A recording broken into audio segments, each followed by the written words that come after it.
Veteran Day ceremony, Thursday, November 11th, 1976, hosted by Lemon Bay Post, number 276, the American Legion. Introduction of keynote speaker by Lieutenant Colonel Charles E. Furby, past president, Retired Officers Association.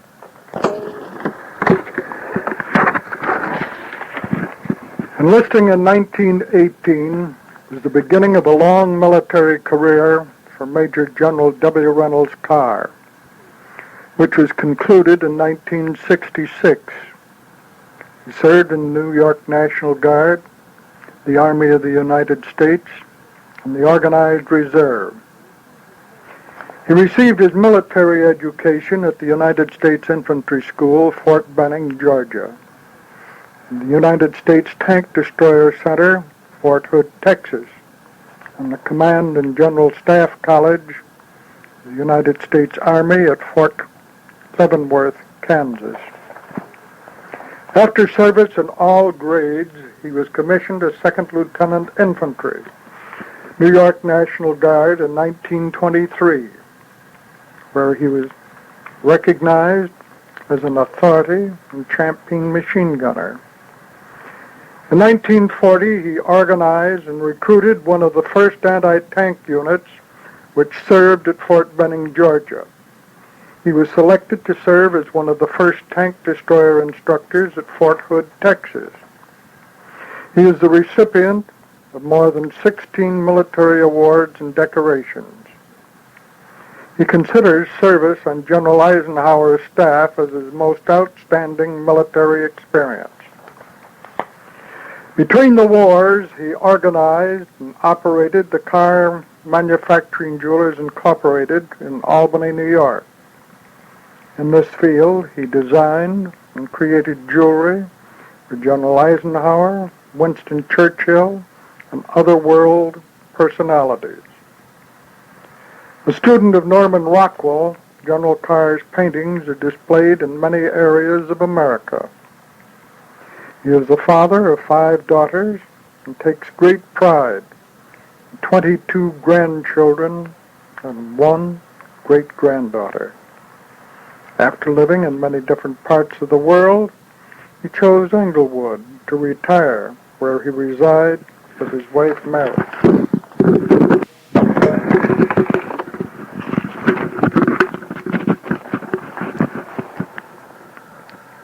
General Carr. Today, we gather to pay honor and tribute to the veterans, living and dead, of all our wars. We recognize that by their sacrifice, it is possible for us to enjoy and pursue our ways of life as we do today. Many of us will remember the first Armistice Day at 11 o'clock on the 11th of November, 1918. Our statesmen told us this was the war to end all wars. Then, for many years, this date was recognized and honored until the time came when business preceded honor. Any date that would grant a long vacation was authorized. Veterans and their families resented such a desecration, and with loud and strong voices demanded a return to the original date to be known as Veterans Day. Some of my grandchildren have asked me why I devoted so many years of service, and when did I first give thought to soldiering. Perhaps it was in my early days at school, when I was assigned to recite Warren's address. Warren was a clergyman who commanded a group of our first soldiers at Bunker Hill. Confronted by mercenaries and a threat to abandon of their positions, Warren rallied his man with a cry of, stand the ground your own, my braves? Will ye give it up to slaves? Will ye look for greener graves? Hope ye mercy still? What's the mercy despots feel? Read it on yon bristling steel. Ask it, ye who will. Will ye to your homes retire? Look behind ye, there a fire, and before ye see, lead and rain and iron hail let their welcome be. For die we may, and die we must. Ah, but where can death be so sweet as at our country's feet? Throughout the many wars to follow, our fighting men and women carried out the example set by our first veterans of the Revolutionary War. Today, 200 years later, thanks to the Lord and many sacrifices of all of our veterans, this nation is at peace. Only through strength is it practical to enjoy continued peace. Let us remember the words of our first president, George Washington, who said, "In times of peace, we must prepare for war." Too often in the past, this advice has been forgotten, with the penalty and loss of countless lives.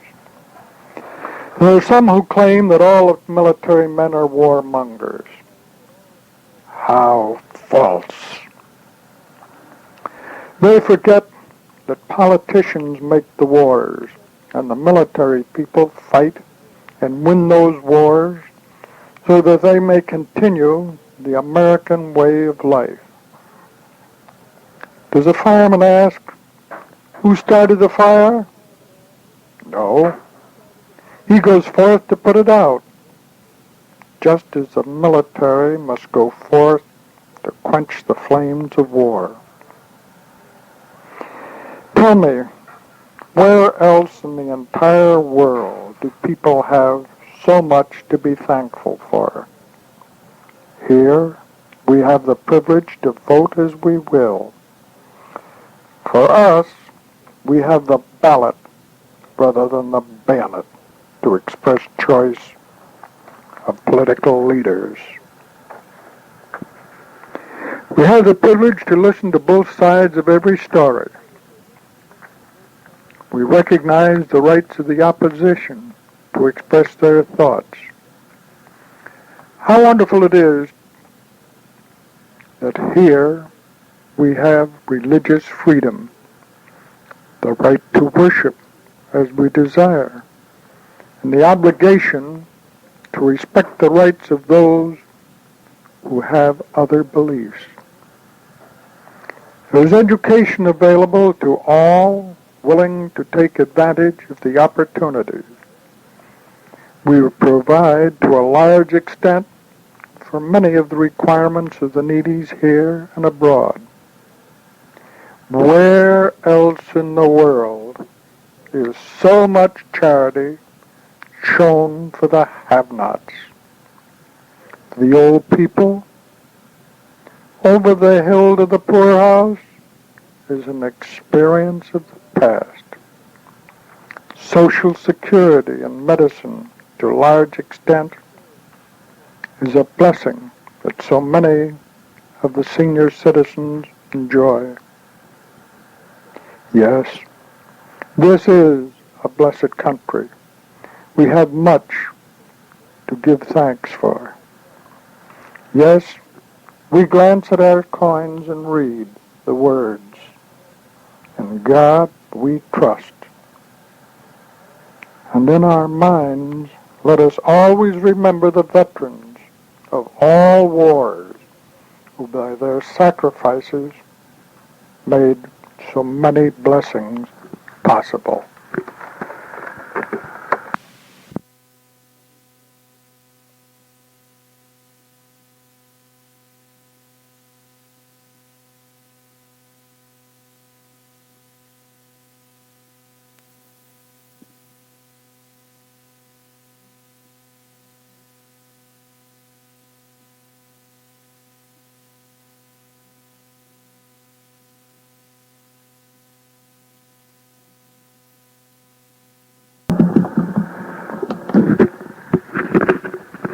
Notes for a talk to the VFW.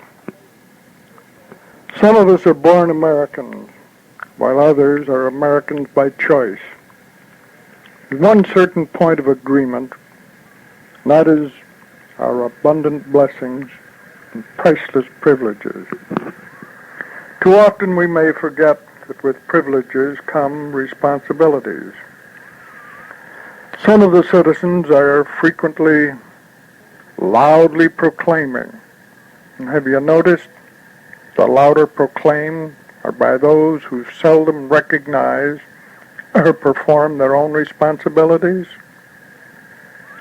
Rights and responsibility certainly go hand in hand. You can't have one without the other. Try it, and we may find our privileges are either taken away or cease to exist. Our greatest national enemy is apathy. The attitude of, I don't care what happens, or I'm not going to become involved. Such actions becomes a road to loss of rights. It might be that responsibility is ignored because some people just don't know what the responsibility is. During my military service, I carried a checklist. When time allowed, I'd go over to make certain I'd covered all of my responsibilities. Responsibilities may vary according to an individual, but let's consider on a broad aspect what a checklist for all American citizens regarding their responsibilities might include. Certainly, we have responsibility to God. Remember the Ten Commandments. With those, there would be no need of lawyers, jails, police. There could be perfect harmony in life. Ask ourselves, would my actions be pleasing to the Lord? Respect, not only for my own church, but respect to the rights of others that might practice in a different manner. Then there's our country. What are our responsibilities to building her up to a greater degree than exists now? What about education? Making education such that all of our citizens will be able to be self-sustaining. Elimination of poverty and want. We must give thought to stopping crime and the abuse of drugs and the respect of the law and backing up the law. We must recognize the fact that we have no justification to complain about politicians if we stay home and we don't vote. Then, too, there is responsibility to our families, understanding one another, a mutual exchange of ideas. This promotes harmony